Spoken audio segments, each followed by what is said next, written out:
Hello, gentle readers. Today, from a study with Ross Finlayson, reading foundations. Reading foundations.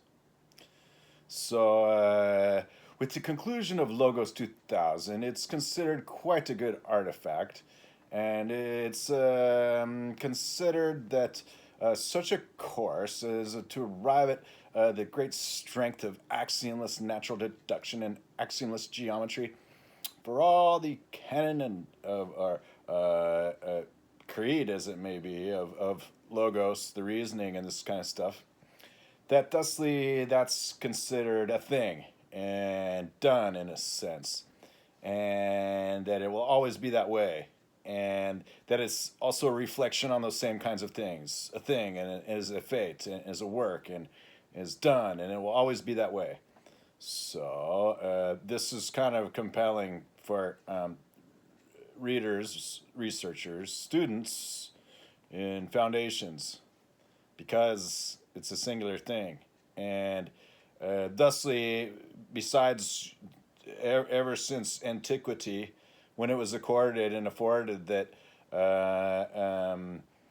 Plato's Academy or the great ideas of after Augustine is this Platonic ideals, and to the medieval philosophers, and is of accords with the course of reason, and since before that with the idea of thought and otherwise, that every religion kind of has its own aspects of the higher order with regards to knowledge and wisdom and these kinds of things.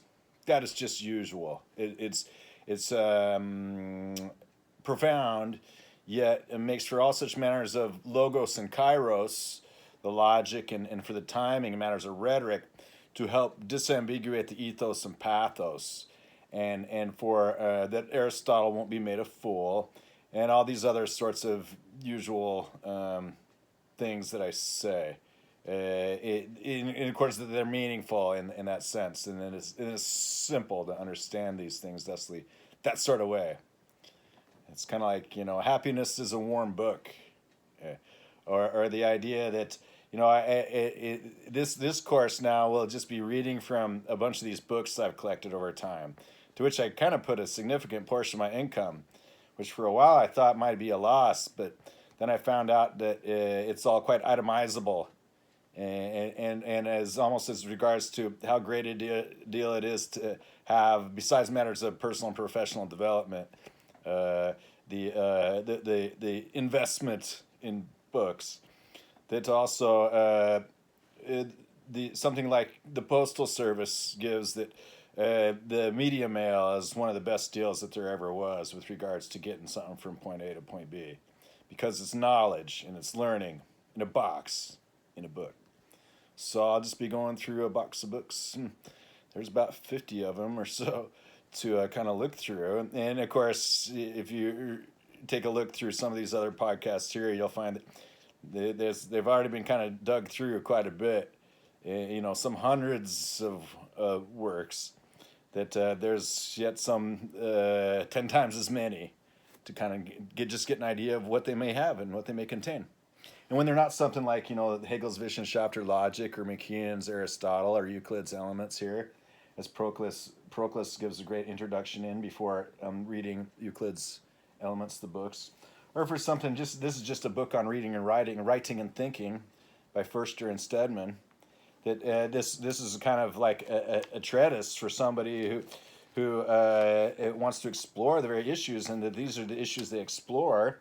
Lists of words, a spelling list, soliloquy, sometimes, sophomore, source, southwest, speak, specimen, speech, speed, statement, stationary, and stationary.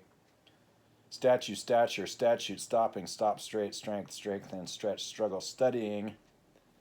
That these kinds of things go into what's necessary to become a strong reader. The spelling exam, and then the spelling bee, a competition for spelling. At the end of the day, only one person doesn't misspell a word, is the idea. Although that can be continued to conclude to see how great it is, in terms of these kinds of things. Has that phonetics and phonics, as it's called, to learn how to read is essential. Before you get to just like the ability to scan and absorb and ingest text, it's necessary to be able to piece that apart piece by piece, because then the exercise as well begins on any unknown word to incorporate that to then figure out what phonemes go together to make the etymology, besides the context, to get these things figured out. And that thusly, then the spelling and the development of the vocabulary and the lexicon is key, and it has to be exercised all the time, especially in the states of being that are of the plasticity of mind, to encourage the development of that sort of thing. Now, does this lead to a myopia? Yeah, maybe so. Meaning a nearsightedness at the expense of otherwise kind of the gaseous space, maybe so. So always remember, when you have your nose in a book, every now and then to look around and make sure that everything else still seems to be kind of in focus or not. But at the same time, this is where myopia, in a sense, for a long time became not evolutionary disadvantage, because it involves matters of distance and you know, the eye of a hawk and that kind of stuff, and the ability to see very, very far away, the detail that it as well, that the detail that was near was very, very good. And it was kind of known, and it should still be kind of a thing, that sitting too close to the television will make you blind. So that's a different sort of account of reading, and why it should be in the plasticity of the development, and then also with regards to the analog and the non-extromissive, say, with regards to intromissive and extromissive theories. Like Modern Spectroscopy, then, is a book. This fourth edition by J. Michael Hollas by Wiley. It's probably in a course for spectroscopy as for the analysis of materials, occupies a very special position in chemistry, physics, and in science in general. It is capable of providing accurate answers, particularly those concerning atomic and molecular structure. So the author describes the importance of putting the units in a calculation, and here that's discussed with regards to, as this will show up in the philosophical foreground, the ideas of the implicits for algebra and units, and the dimensional analysis, and keeping it dimensioned, and these kinds of things with regards to physics. That's often discussed in these talks here. Modern spectroscopy has been written to fulfill a need for an up-to-date text on spectroscopy. It's aimed primarily at a typical undergraduate audience in chemistry, chemical physics, or physics in the United Kingdom, or at undergraduate and graduate student audiences elsewhere. Spectroscopy: lasers, photon spectroscopy, electron microscopy, elements of symmetry, molecular symmetry, and is with regards to what the angstroms above the atomic and the Planck regime below. That the angstroms then get into the aspects of visible light. And then with regards to electrodynamics and electrostatics, as with regards to the boundaries, is like with at the Helmholtz layer, as is discussed here, where for the Helmholtz and the Faraday law and for Lorentz force, get involved the spiral waves and the wave spirals and the models of mechanics of electrons, as the conceit and the model of charge, an atomic particle of being considered as a system and systemic and systematic. But then these ideas and issues with regards to the elements as of their atoms, their bonds, and their ionic bonds and weak bonds with regards to the Fritz London's superfluidity. Then it's besides with regard in the van der Waals and dispersion forces, besides the bonds, the dispersions.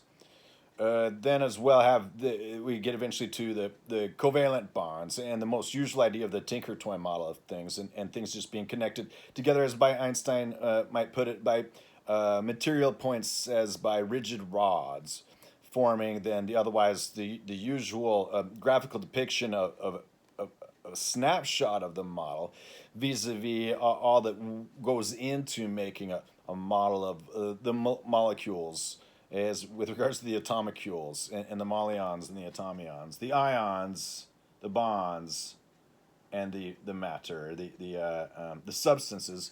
That there's Israelachvili somewhere, hopefully this will turn up, is got a book called Surface Forces. And at some point in time, surface forces was helping reflect that when you think of atoms and moleculars as particles, at the same time, the actual interference on the macro scale is all about surfaces. And so it helps to affect that for things like the Helmholtz layer is for electrons at boundaries of electrolytes and electrodes, that these are the kinds of things that get involved. That then it's all about that continuum analysis at the interface with regards to things that is a continuous domain and things that are in as of a discrete domain, and how those interact with regards to the doubling spaces and the halving spaces, the doubling measures and the halving measures, and all these kinds of things which so get involved then as necessarily to the ideas of continuum mechanics, and with regards to things like spectroscopy and for the lines of things, and otherwise of a spectrum, a continuous gradation of things, a continuum, the spectral lines vis-a-vis the spectrum itself, and then also the continuous and discrete. That again, reading foundations becomes profound when everything sort of starts to apply to a theory of potentials. It's all about the potentialistic theory here. The idea of the classical and the linear, and the one where the center of the world appeased, vis-a-vis always looking at things from every angle. Point groups, elements of symmetry, often reflected in algebras these days, yet as well can be reflected in matters of the affine and rotations and reflections themselves, with regards to arithmetizations, algebraizations, and the geometrizations so follow. Various categorizations of the point groups. The complex ion, coethylene diamine 3 plus, with positive charge of 3 as an ion is having very strong or active ionic character, belongs to the D3 point group and can be thought of as consisting of 2 staggered C3b fragments. Describing the active sites and the kinetic and the kinematic that get involved in the classical, because the chemistry is a model of orbitals and electrons and their orbitals, and it's particularly the discrete nature of these, and the quanta is help define and describe the actual amount of energy, because that way a piece they have a given fixed amount of energy instead of being in, as they are, the sea of elements or on the surface of same, all the different amounts over all of the energy. That then trying to figure out what's with regards to the active sites and the kinetics and kinematics gets involved, that it's not the same as of the classical, because it's at this layer with regards to the continuous and discrete, and the ideas of the effects for Planck and these kinds of ideas for the charge to mass ratio of the electron, since the experiments of Millikan have that those constants are constants in the usual sense and at rest, sort of like light speed is a constant in deep space, in a vacuum, at absolute zero. These usually being considered as part of being in deep space. That then the rate of these things and their other aspects of mass and length become a whirl, what's the way to look at for eddies and ripples in the wave of things, in the spiral waves for flow and flux. So models of state are models of change. And then for the original analysis, like from that descriptive differential dynamics bit, it's profound, and it's not easy to encounter, and it's something that takes a while after really a really pretty thorough, comprehensive classical development, as much or most of what is indicated here in molecular symmetry is. Yet that as well, the symmetry part involves that rotations are whole 2 pi rotations So those have the necessary aspect that they are not merely partial or incomplete. Principal inertial axes. The inertia then is that for momentum and inertia is that almost all mechanics these days is framed in terms of momentum vis-a-vis the energy, and the energy is conserved. Now there's energy in the entelechy, and then the momentum is only really as a matter of inertia and the relative in motion, in matters of motion, and then for collision and exchange. So there is no real world exchange where the equal and opposite is entirely otherwise absent a circular moment. So this was kind of from the moment in motion, the world's turn bit, and helping to explain that thusly, because otherwise the linear and classical is kind of invincibly ignorant, which is a good thing because that's all you need to know, and can feel complete and have that and know that that's always a tool for the immediate. Yet that then arriving at the world's turn bit says also is that also it can never complete itself. So there's something else to be said about it. Making measurements. Diatomic molecules,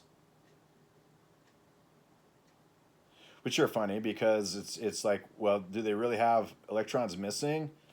And is why is it so that so many gases are diatomic molecules?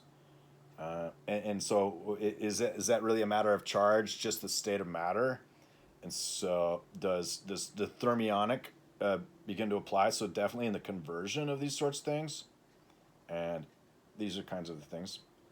Raman spectra of symmetric and asymmetric rotomolecules. So the Raman spectra Raman is key in analysis, and so I'll look to later when I find something else up and reflect it. That besides it just gives numbers and kind of like Reynolds numbers with regards to these things. The selection rules for the rotational Raman spectrum and these Raleigh scattering, that these get for structure determined from rotational constants. Measurement assignment of the rotational spectrum of a diatomic or other linear molecule result in a value of the rotational constant. And this, in general, this value will point to the 0-point vibrational state. So the vibrations and resonances have that for the models of points, then we all learned that there's particle wave duality. So later we wouldn't be stuck broken with otherwise not knowing the history or not knowing the theory or not knowing the reality of it or otherwise everybody knew that. So then the vibrations and resonances are a second order approach to that, as well as that the point and null kind of are second order approaches inverses to that. So it's just something else to know about in these kinds of things. And so here it becomes a quantitative and then a qualitative, or rather a qualitative than a quantitative aspect. So with regards to what these things are and why they're like so.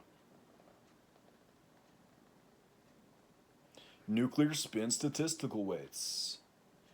The use of group vibrations as an important tool in qualitative analysis of a molecular sample was, until the advent of laser Raman spectroscopy, confined largely to infrared spectroscopy.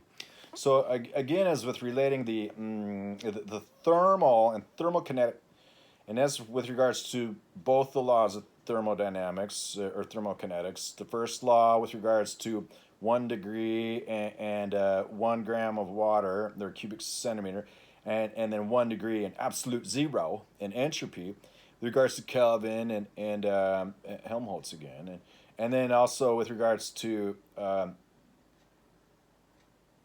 Hooke and Clausius and Arrhenius and what goes into making the discrete model of that, and for the theories of Chaleur and heat.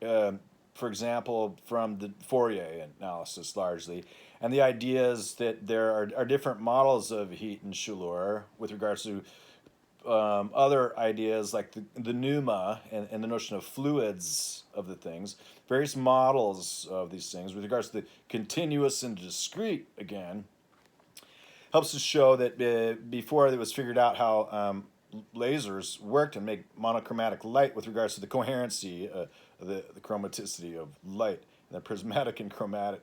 Again, as part of here, it's this wider study of light is special. Then has that this the idea of how a spectrometer works and with regards to all the different surrounds and considerations is quite involved. This book intends to entail. Gives sums and forms, because according to coefficients and running over the coefficients and up to the ranges and in their series. So with regards to models like benzene, both atomic and non-atomic bonds in a sense, meaning, and what I mean by that is the bonds themselves are atomic, they're uncuttable. So when I said that just there, besides the usual interpretation with which it collided, the atom as the matter of elements that are uncuttable before we get to the subatomic physics, is that bonds and atomic bonds are bonds between atoms, and then as well as with regards to those bonds being themselves under chemistry dynamic according to active sites in reaction, things like catalysis and the equilibrium that's always seeking equilibrium. That the atomic in these bonds for the benzene rings with regards to the hybridization of bonds, I guess they call it.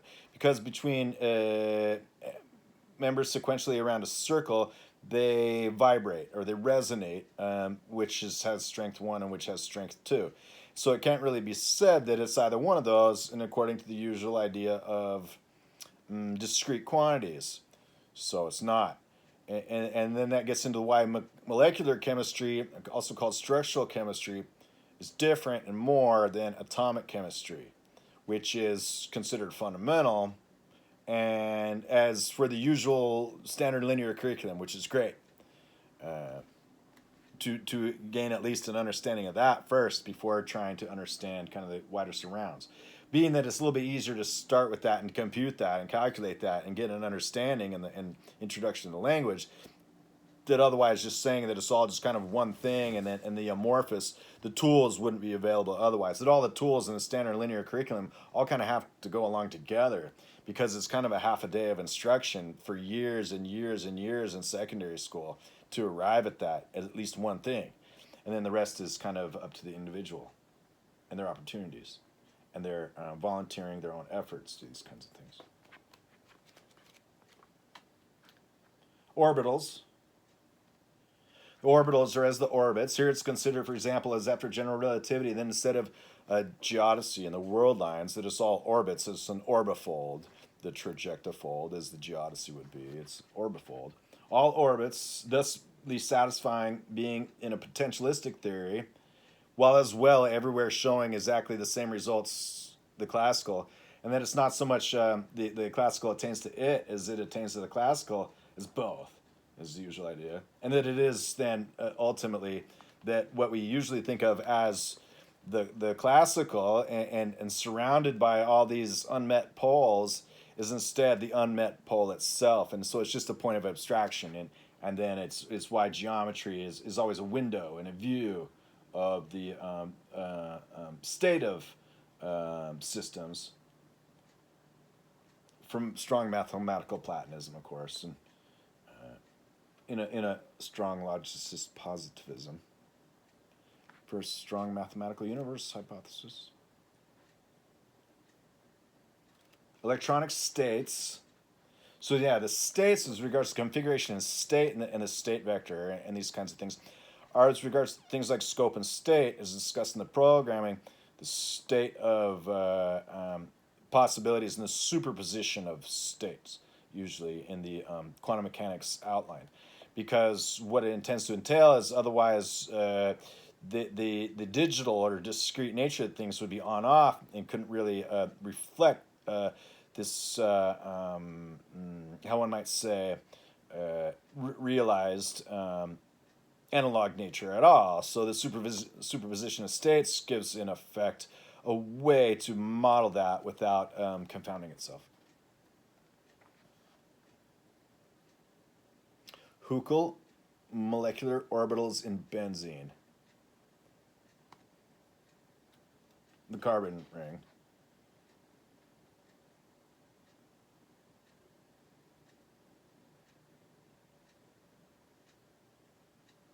This book is got a lot going on, and it is something that someone who's read a course in inorganic chemistry, as it's usually introduced, chemistry, and then organic chemistry would find that this is all pretty familiar, but yet introducing all the ideas that go on with regards to understanding what a spectrometer and a spectroscope would do, vis-a-vis just putting in a sample and reading out the report.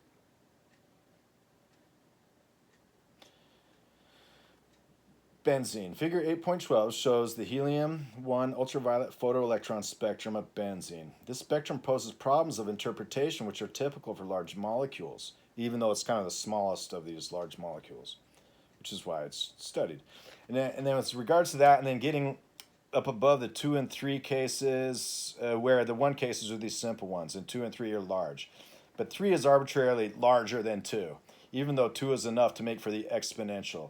So that gets into Ramsey numbers and why between 2 and 4 that 4 is an arbitrarily larger Ramsey number, say, than 2. Although 2 is plenty big and suffices to see out in a series any large number that's finite.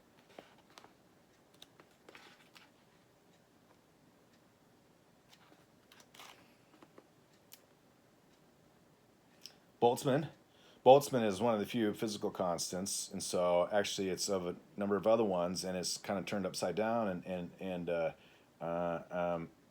left over vis-a-vis other things like to do with, for example, the molar gas constant, which is a mathematical constant, and then with regards to things like the fine structure constant and such.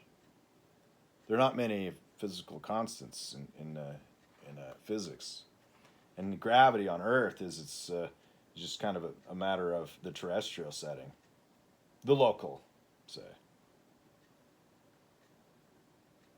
In 1971, it was discovered that luminescence, fluorescence, or phosphorescence, compared to incandescence, occurs in various molecular gases when a pulsed carbon dioxide laser is focused into the body of the gas.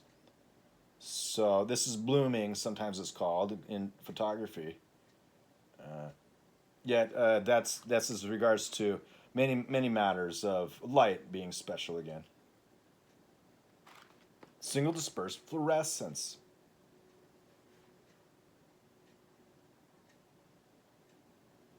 The Frank-Condon principle. Given that a principle or an effect or an anomaly usually indicates something special about it that's not otherwise explained. Doppler. Very, very usual. Doppler is well understood and readily demonstrable. While the perception of Doppler, given overtone, can cause constantly rising overtone. The perception, even though the actual scale doesn't change.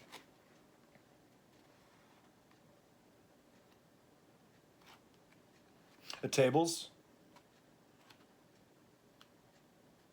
indexes. A great little book. About $30.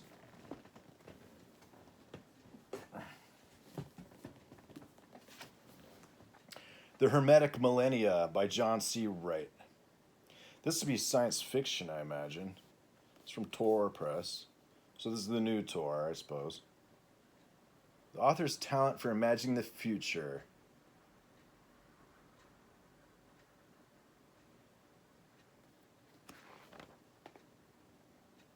Fiction.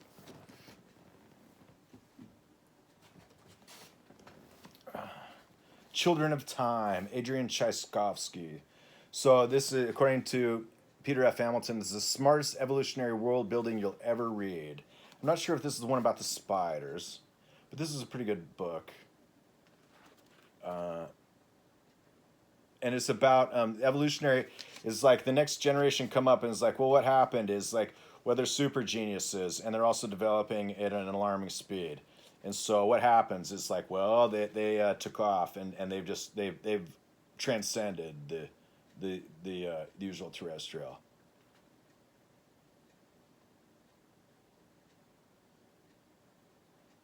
And yeah, and it's one with the spiders, kind of on an alternate planet, coming up with spiders.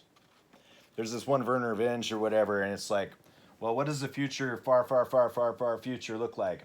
It's like, well, the Earth is just a giant spider web.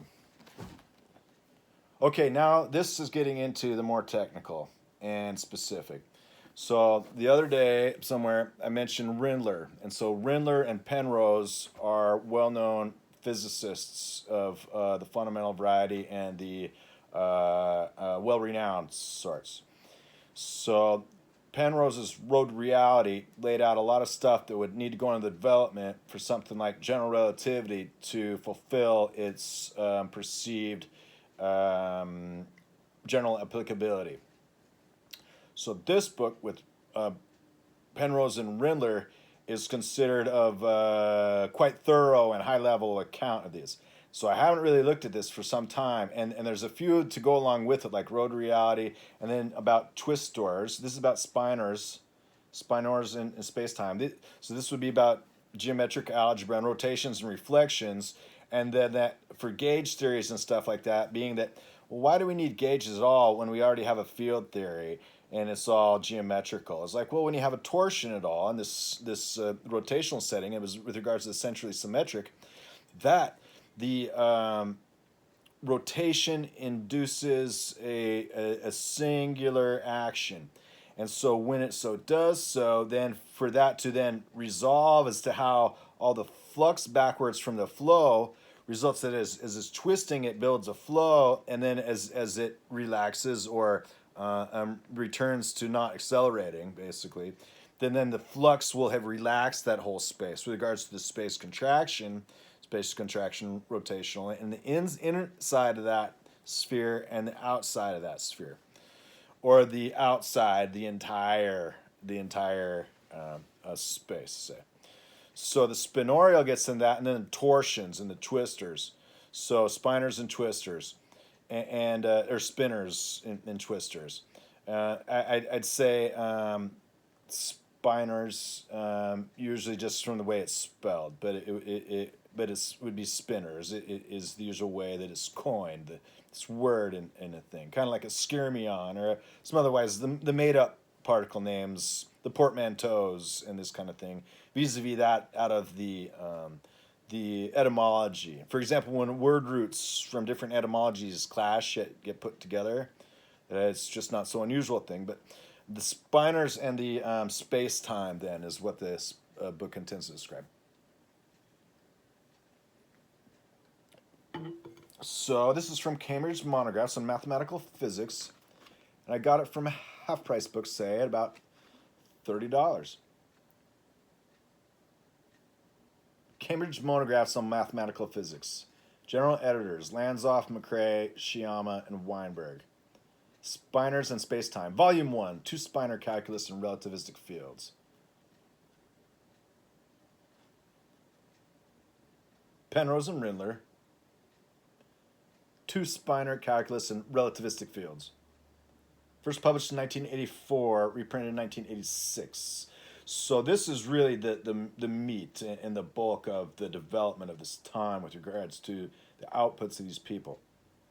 So the chapters read something like the geometry of world vectors and spin vectors. So it just is kind of described for the entire setting. It's like, well, what's up with space-time? Well, it's flat. Well, doesn't relativity say it's curved? It's like, well, it's kind of curving. And it's like, well, what is that actually going to mean? Why do we care? As well, it's like when you spin something all the way around, it will have made at least one dent in that space-time. And if it comes back to rest somehow, then it's flat again. So it's always flat and flat and flat again, but it's always curving. Does that mean it's curved? It's like, no, because then it would curve away from itself. So that can only happen when you could say, well, it's like two things will part and never meet for the rest of eternity. Yet at the same time, it's like when you take a large enough picture of that whole thing, they're just still a tiny dot in a box. So this gets into why these things are called what they are, when sometimes as a conceit or the concession is said, that doesn't necessarily apply to all these kinds of things. So it's one of those things. Penrose and Rindler. The geometry of world vectors and spin vectors. Minkowski space, null directions, and spin transformations. So the nulls are kind of like where it's the degenerate, as it would be in the particle theories with regards to like, well, a point is not a line; it's degenerate as a, or trying to divide a line into points would be degenerate. It doesn't generate anymore.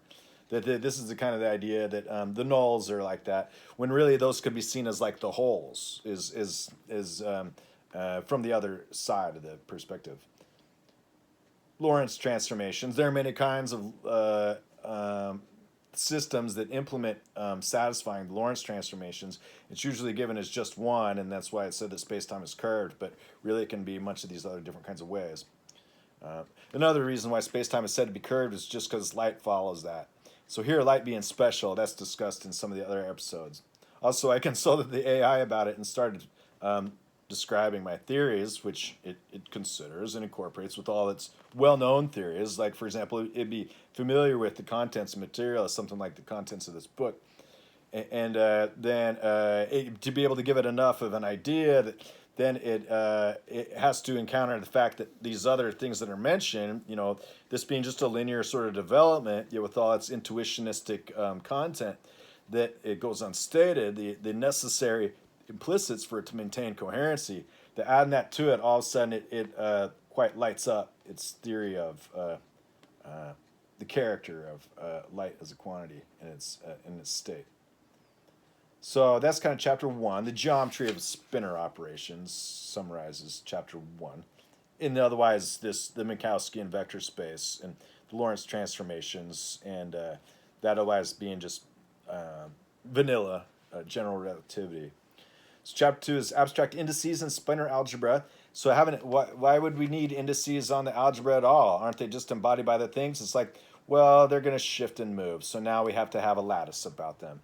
So these are the kinds of things. Spinors and world tensors being chapter 3.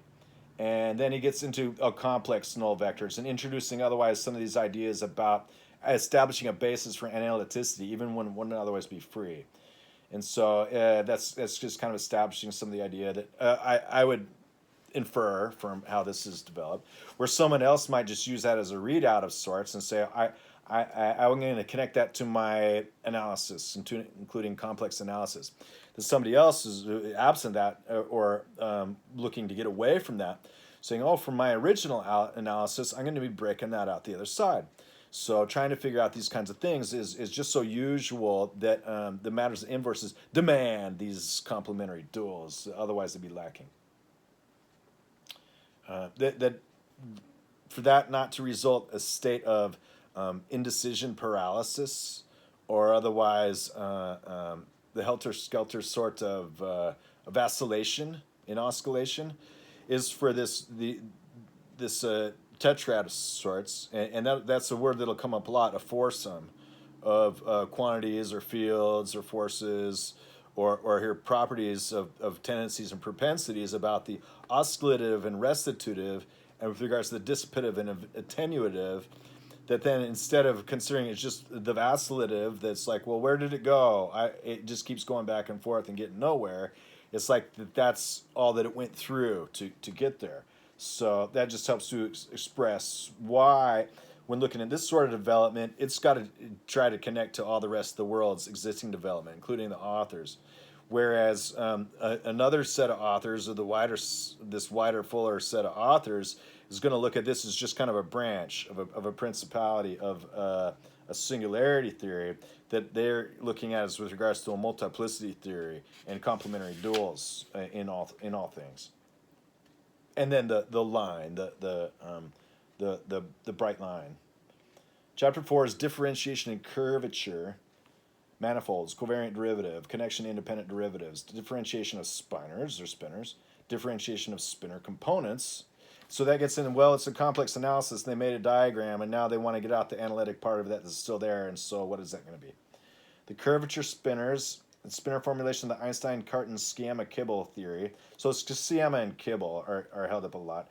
And then Cartan is reflections and rotations starting proper. So geometric algebra, everybody should start with L.A. Cartan and learn about that. Because before it gets to complex analyticity, basically the notions of rotations and reflections for matters of symmetry are courtesy Cartan's algebras about it, instead of complex analysis per se, or its diagram on either R2 or in the space of reflections and rotations according to the integer lattice. Differentiation curvature continues, the Wild tensor and the Bell-Robinson tensor. So today we kind of have the Regge tensor and the Ricci map, R-E-G-G-E, Regge, and R-I-C-C-I, Ricci. And then with regards to Bianchi and Beckland.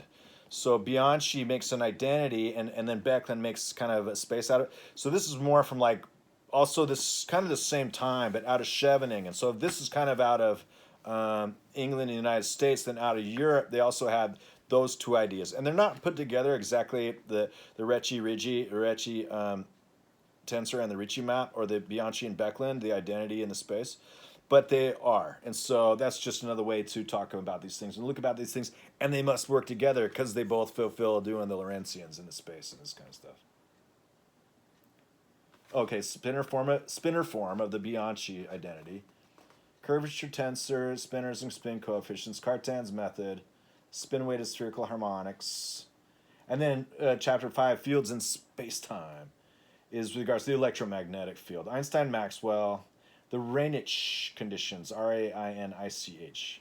Vector bundles, Yang-Mills fields. So Yang-Mills is kind of a potentialistic theory because it's directly connected to Yukawa potentials. And so it's sitting outside the Minkowskian space-time because Yang-Mills is above, who is that? Kaluza and Klein. But they got 5 dimensions. They added one, so there's some freedom to think and move around it. And then the Yang-Mills is kind of like, well, how about forces too, instead of, or fields too, instead of forces. And then that Clebsch-Gordon is kind of like, I'll draw a line on that. And then the next one is the idea of this Yukawa potentials is basically being outside of that. So that's this fields in space-time bit for electromagnetism in a kinetics space or general relativity space. Consistency conditions, conformal invariance of various field equations, exact sets of fields and so on. So what I thought to look at briefly was about the spinorial and this differentiation of spinor components on page 223.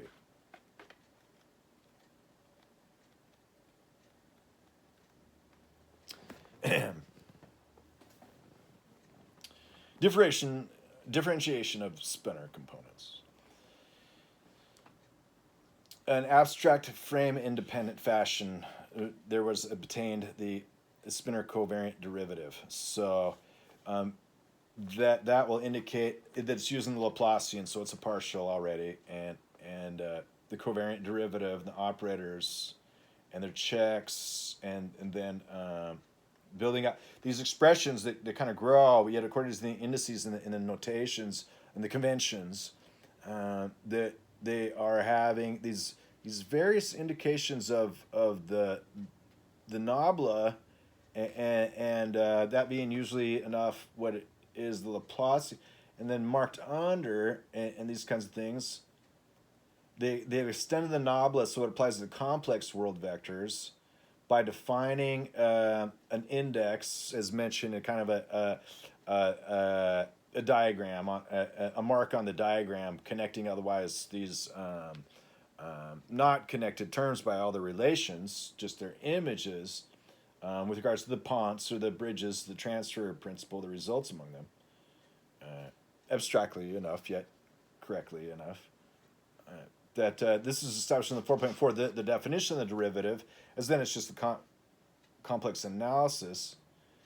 Hence, QACB is symmetric in CB, but GBC, with regards to G, that usually enough to tensor, equals EBC, EBC prime, C prime, is covariantly constant with respect to each of the nobla tilde A and the nobla A, since their identity, according to the different primes on the planar setting, or it's partial that way. Thus by dot dot dot q a c b is also skew in CB, so q a c b equals 0. This establishes the identity of nabla tilde a and nabla a when the operators act on tensors. Tensors can be entirely, how one might say, not necessarily so like the vectors they're intended to represent, just like in these diagrams and these matters of analytic result. So the tensors there might be not on all tensors. And it incidentally shows that the torsion of this must vanish, this nabla tilde a. We can therefore write nabla a is defined to be equal to nabla tilde a when the operators act on any spinor and the desired unique spinor derivative operator when the operators act on both the spinor and the operator, satisfying the conditions. So that's just to say they've developed kind of an adapter in the tensorial products between the space, and according to a tensorial analysis, if these other parts hold, it's kind of like Rodriguez' formula. That's what it would remind me of first, is Rodriguez' formula. Satisfying, they're like L'Hopital's rule, given that the establishment of the relation is under and over the adapter, that according to that, that's just being affine as far as the adapter is concerned. And so then as regards to the tensor, having the properties that maintains that is... there are some singular aspects to fall out of that, because one can find a 0 essentially in that and divide by it. And so then that gets into cases in the meromorphic, and this might usually be in the symplectic and these kinds of things. It does. Leibniz expansion. Now the Dirac-Weil equation is the nabla a prime phi a equals 0. To translate in tensor form, we first introduce another auxiliary vector. So the auxiliary vector could be 0. And then as with regards to whether that's ignored or excluded.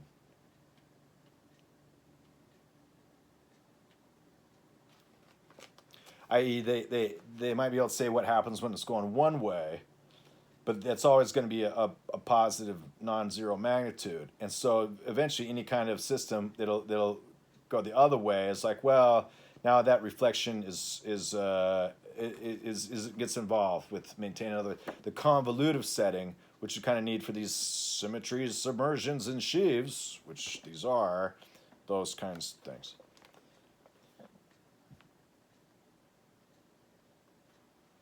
Differentiation of spinor components.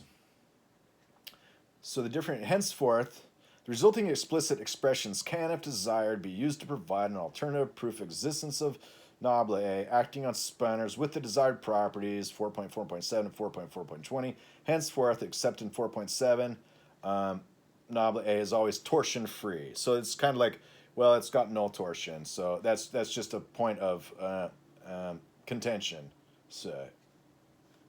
And then it describes a derivative to arrive as breaking out the components about the conjugate spaces and the dual basis. So here it begins to establish a describe, well, this is a convolution also we'd actually need. And so it was given that nabla and this nabla A prime are the same, but that could shift a little bit. And it's specialized to a frame.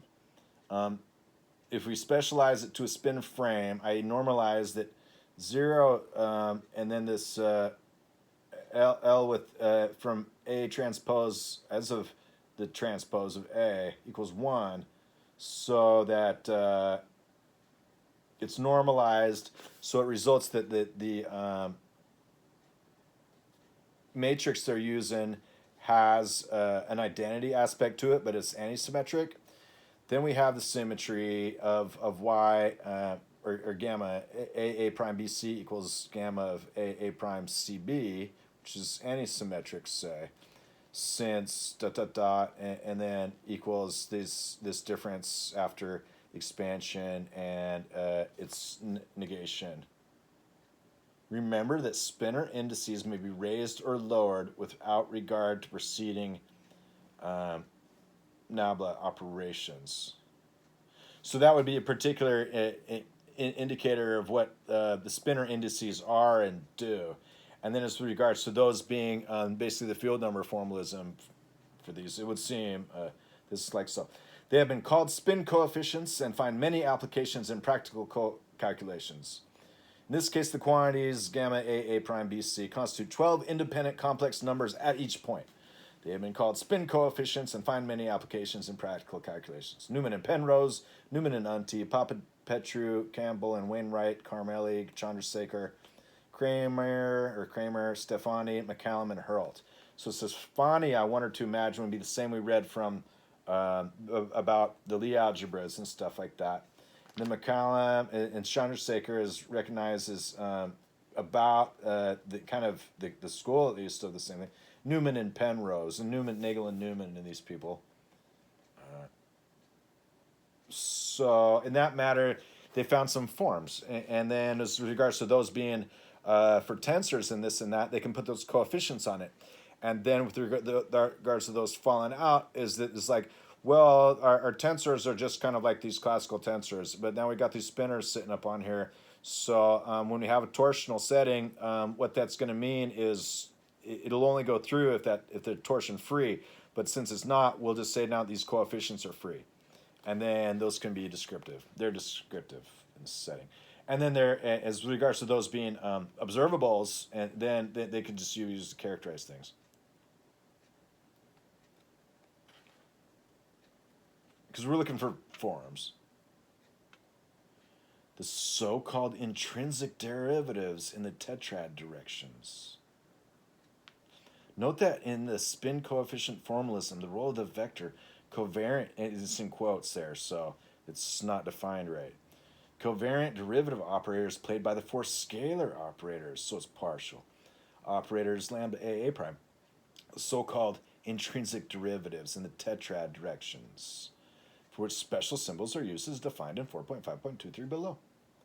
The symbol del has frequently been used for d prime. So this involves then a block of these coefficients, a 16 block compared to like a 12 block.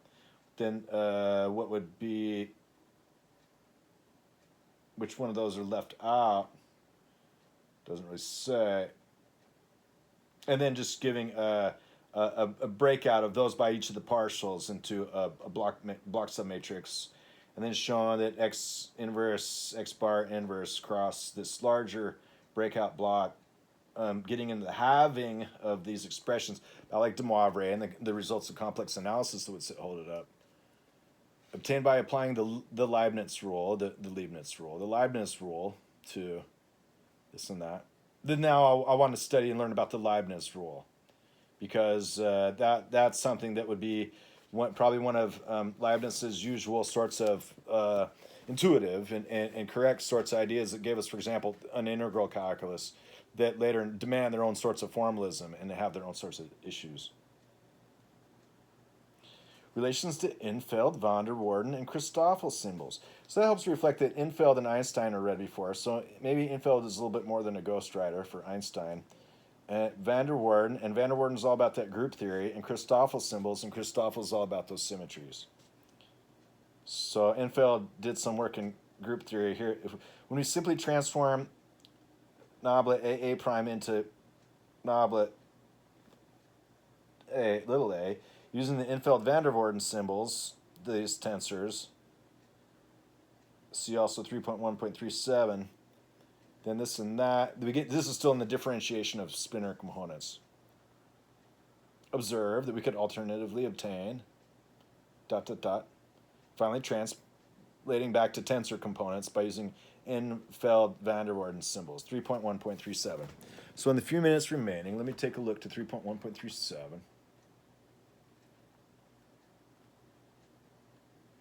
Spinors, before symmetry operations, before null flags and complex null vectors, before world tensors as spinors, or in world tensors as spinors. Thus, if we start from spinors, we have no sign ambiguity. The complication seems to be largely due to the tensorial approach. If, as we shall tend to do in this book, one regards the spin vectors as more basic than the world vectors, it's perhaps something more primitive than the space-time structure itself from which that particular structure can be deduced, then these complications largely evaporate. So here there's the idea of the Poincare rough plane and Poincare completion to go with Euclidean smooth plane with regards to geometry. And then it's got the Zolfray metrics, or the nulls are closed. And so, with regards to that's kind of establishing underneath what was just mentioned, the consideration of what it is. And so then if it's fundamental to spinors, then it would have to be of those, is the idea. And that's explored, for example, about the Zolfray metric, which doesn't have much other material about it, but itself is sufficient on its own. Okay, Infeld-Van der Waerden symbols. Note that we have allowed ourselves to use a basis for GA, which is not the one induced by our basis for GA. It is often convenient to exploit this freedom. One such occasion arises when we employ an explicit real coordinate system. Then the coordinate basis of the partials on out to the third partials, or the partials in the bases, is often a convenient one to adopt for the module of tangent vector fields to M manifold, i.e. for the module IA. And the big scripty identities, say, for the group.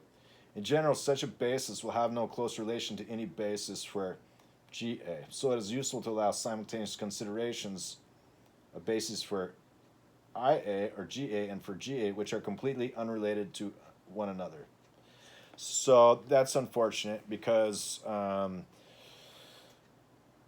linear independence, and those would not necessarily be linear independent. They still need to be linearly independent with regards to linear algebra and vector algebra.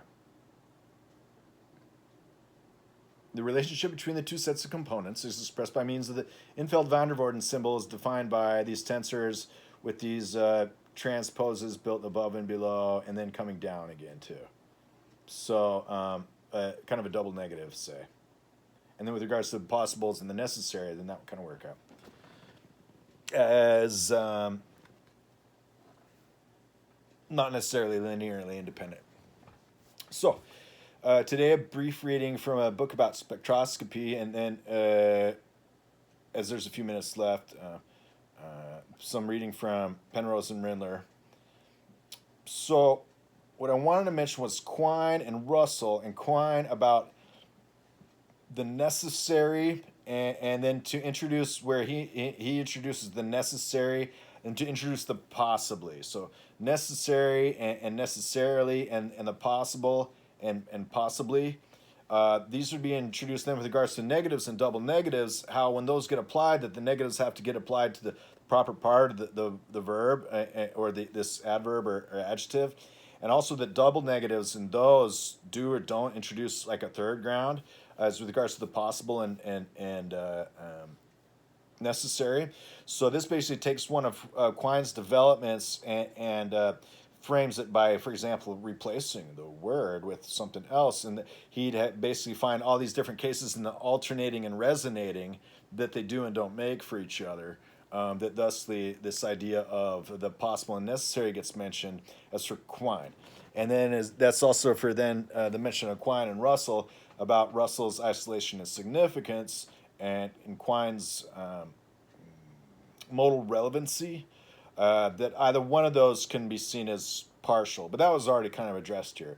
All I wanted to do, though, is just state briefly a contemplation on the words necessary and possible, and to indicate with regards to contingencies that are fulfilled and unfulfilled, then as with regards to the negation, and then double negation, and triple negation, and why that's a thing. And for classical relevance logic, like with Chrysippus, that it's something that can be introduced to demonstrate a series of results with regards to logic, as with regards to the application of negations and their implicits to keep things real. Because we're realists. Yeah, that's great. Well, all right then, gentle readers, fellow earthlings. October 29, 2025. Bit of reading foundations.